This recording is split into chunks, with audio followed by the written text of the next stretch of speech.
Pro Punjab TV ਦੇਖ ਰਹੇ ਹੋ ਤੁਸੀਂ। मैं करण हांडा। ਵੱਡੀ ਖਬਰ ਖੁਰਾਕ ਘੁਟਾਲੇ ਦੇ ਨਾਲ ਜੁੜੀ ਹੋਈ। ਤੁਸੀਂ ਇਹ ਤਾਂ ਜਾਣਦੇ ਹੋ ਕਿ ਭਾਰਤ ਭੂਸ਼ਣ ਆਸ਼ੂ ਤੇ ਖੁਰਾਕ ਘੁਟਾਲੇ ਨੂੰ ਲੈ ਕੇ ਜਾਂਚ ਕੀਤੀ ਜਾ ਰਹੀ ਹੈ। ਖੁਰਾਕ ਮੰਤਰੀ ਰਹੇ ਨੇ ਸਾਬਕਾ ਭਾਰਤ ਭੂਸ਼ਣ ਆਸ਼ੂ, ਪਰ ਹੁਣ ਜੋ ਖੁਲਾਸੇ ਹੁੰਦੇ ਹੋਏ ਨਜ਼ਰ ਆ ਰਹੇ ਨੇ ਉਹ ਤੁਹਾਨੂੰ ਵੀ हैरान कर देंगे। किवें कीता गया सी खुराक घोटाला, पर वो भी तुहानूं दस्सांगे। उस तो पहला जो नवीं अपडेट इस सारे मामले दे विच सामने आ रही है, भारत भूषण आशू दे पीए का नाम भी नामजद किया गया। खुराक घोटाले दे विच उसदे पीए मीनू पंकज नूं भी नामजद किया गया। तो इन्ना ही नहीं, मीनू पंकज भारत भूषण आशू दे पीए दे नाल कई साबका विधायकों का भी किरदार है, रोल है इस सारे खुराक घोटाले दे विच। यानी कि हुण खुराक घोटाले दे विच साबका मंत्री भारत भूषण आशू या फिर उसका पीए या फिर कुछ को अफसर नहीं, बल्कि कई कांग्रेसी विधायक भी शामिल हो सकते हैं। सूत्रों के हवाले तो वड्डी जानकारी सामने आ रही है,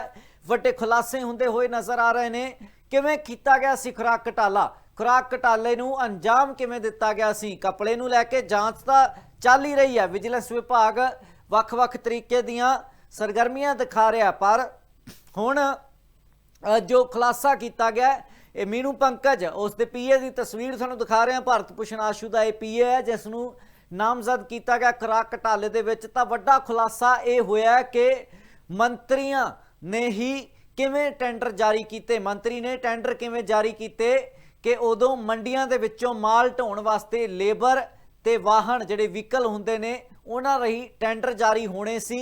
तां साबका मंत्री सने सिविल सप्लाई विभाग के कर्मचारी, खरीद एजेंसियां, ट्रांसपोर्टेशन ठेकेदार ये सारे रले हुए सी। ते मंडियां दे विच्चों माल ढोण वास्ते जिहड़े वाहन वरते जांदे ने उन्हां दी थां ते स्कूटरां मोटरसाइकिलों के नंबरां दे उत्ते टेंडर जारी कर दिते गए। जानी कि शायद इन्हां अफसरां ते इन्हां मंत्रियों ने सोचा भी मंडियां दे विच्चों माल ढोण वास्ते स्कूटर मोटरसाइकिल ही ठीक ने, मंडियां दे विच्चों फसल स्कूटर मोटरसाइकिलों ते ढोई जाएगी। भाव के घोटाला किया गया, टेंडर तो जारी कर दिते गए, पर जिन्हां वाहनों के नंबरों के उत्ते टेंडर जारी किए गए वो दरअसल स्कूटर ते मोटरसाइकिल सी। तां वड्डा कपला यह हुंदा होया सामने आया, जिस दे विच कई सारे साबका विधायकों का किरदार कबूलिया गया उन्हां ठेकेदारां वल्लों जिन्हां गिरफ्तार करके हिरासत च लैके पुछगिछ की गई सी।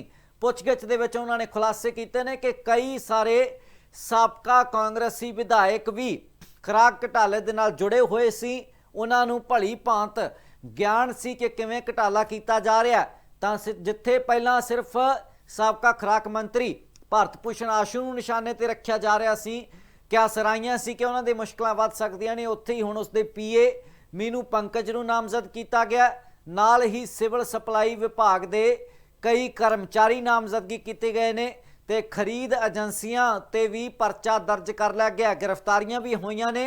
पर वड्डा खुलासा इस सारे घपले का म्यार वड्डा हुंदा नज़र आ रहा है, जिथे एक मंत्री नहीं बल्कि मंत्री दे नाल कई सारे सिविल सप्लाई के कर्मचारी, खरीद एजेंसियां, नाल दी नाल कई कांग्रेसी विधायक, कई अफसर इस सारे खुराक घोटाले दे नाल जुड़े हुए ने। तां इस खुराक घोटाले का म्यार किते वड्डा हुंदा होया नज़र आ रहा है, जिथे मंडियां दे विच्चों फसलां ढोण वास्ते जिहड़े वाहन वरते जाने सी, जिहड़े लेबर ते वाहन नूं टेंडर जारी होने सी, वो वाहनां दी थां ते व्हीकलां दी थां दे ਵੱਡੇ व्हीकलों की थां ते स्कूटर मोटरसाइकिलों के नंबर के उत्ते टेंडर जारी कर दिते गए कि ये वाहन मंडियां दे विच्चों माल ढोणगे।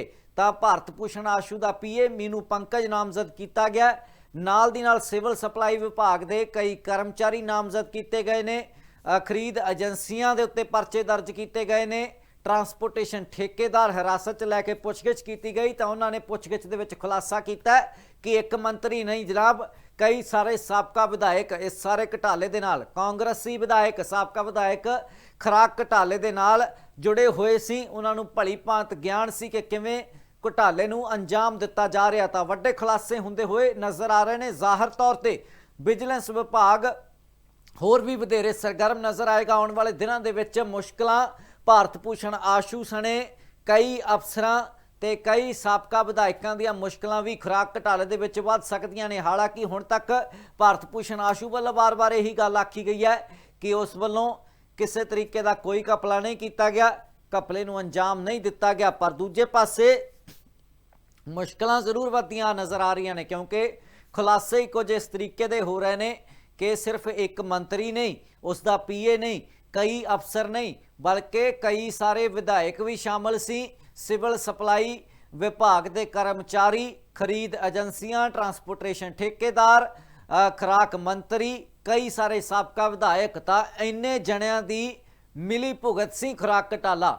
ਤਾਂ ਖੁਰਾਕ ਘਟਾਲੇ ਦਾ ਮਿਆਰ ਕਿੰਨਾ ਵੱਡਾ ਸੀ ਇਹ ਤਾਂ ਜਦੋਂ ਜਾਂਚ ਪੂਰੀ ਹੋਏਗੀ ਪਤਾ ਲੱਗੇਗਾ, ਪਰ ਖੁਲਾਸੇ ਜ਼ਰੂਰ ਇੱਕ ਤੋਂ ਬਾਅਦ ਇੱਕ ਹੁੰਦੇ ਨਜ਼ਰ ਆ ਰਹੇ ਨੇ। ਤਾਂ ਆਸ਼ੂ ਭਾਰਤ ਭੂਸ਼ਣ ਆਸ਼ੂ ਦੀਆਂ ਮੁਸ਼ਕਲਾਂ ਜ਼ਾਹਰ ਤੌਰ ਤੇ ਆਉਣ ਵਾਲੇ ਸਮੇਂ ਦੇ ਵਿੱਚ ਵੱਧ ਸਕਦੀਆਂ ਨੇ। ਹਾਲਾਂਕਿ ਇਸ ਤੋਂ ਪਹਿਲਾਂ ਵੀ ਕੋਰਟ ਦਾ ਰੁਖ ਜ਼ਰੂਰ ਕੀਤਾ ਸੀ, ਕੋਰਟ ਨੇ ਹਾਲਾਂਕਿ ਰਾਹਤ ਦੇਣ ਤੋਂ ਨਾ ਕੀਤੀ ਸੀ।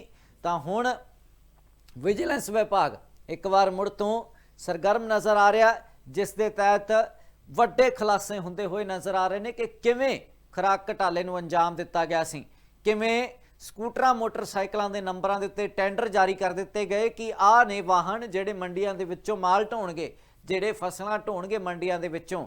ਤਾਂ ਸਕੂਟਰ ਮੋਟਰਸਾਈਕਲਾਂ ਨੂੰ ਮੰਡੀਆਂ ਦੇ ਵਿੱਚੋਂ ਮਾਲ ਢੋਣ ਦੇ ਟੈਂਡਰ ਜਾਰੀ ਕੀਤੇ ਗਏ। ਖੁਰਾਕ ਘਟਾਲੇ ਦਾ ਮਿਆਰ ਵੱਡਾ ਹੁੰਦਾ ਨਜ਼ਰ ਆ ਰਿਹਾ ਹੈ, ਜਿੱਥੇ ਸਾਬਕਾ ਖੁਰਾਕ ਮੰਤਰੀ ਦੇ ਨਾਲ-ਨਾਲ ਸਿਵਲ ਸਪਲਾਈ